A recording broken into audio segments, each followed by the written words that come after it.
his ability to make adjustments at halftime. To a rolling left with the grain, and down he goes. Slung down at his own 48-yard line. Josh Tupu. And well, we saw last week, and he went down, he got up, was wobbly. The training staff comes out. And of course, the last thing the Dolphins wanted to see, I mean, last week it looked for all the world.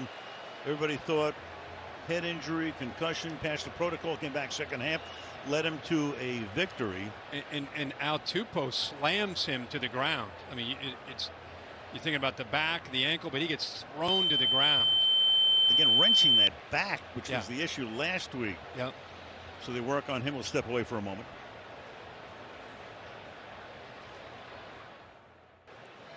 Not going to speculate, but Tagovailoa is still down as they work on him, and we'll show you in a moment the way his fingers were stretching out at the end of that play. Comes down on his elbow, comes down on his back, comes down on the back of his head.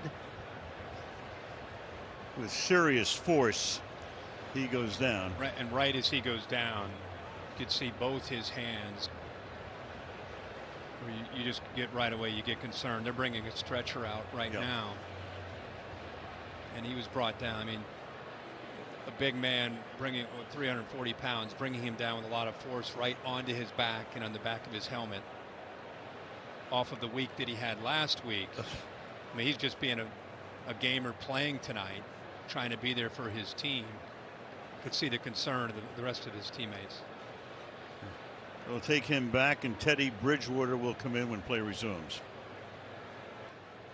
Talking to our sports medicine analyst, longtime trainer for the Jacksonville Jaguars, before that the Giants.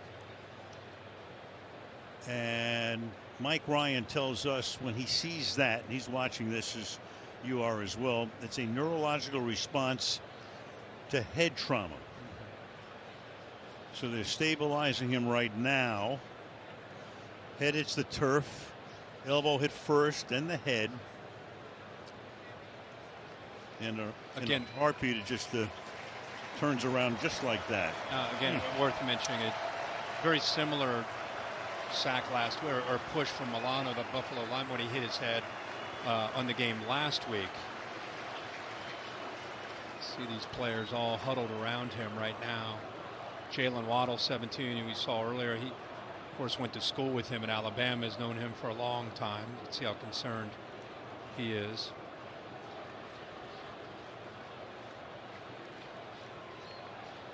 So Tua, and the Tua chant going up from the Bengal crowd.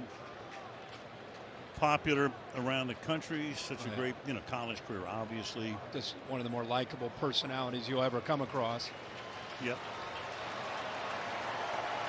And they'll take him back initially to the locker room. There was the coach, Mike McDaniel, with the send-off, and we'll get, as soon as we can, obviously, the official word as we hear it. Yeah, you can hear the whole stadium yelling, Tua, Tua. Stabilizing him, keeping the helmet on as they wheel him back. And so Teddy Bridgewater, no stranger to the NFL, as a starter with Minnesota for a number of years, 9th year in the league out of Louisville. Man who himself had a terrible knee injury back in 2016, which appeared to be career ending at that point, but back he came, and here he is.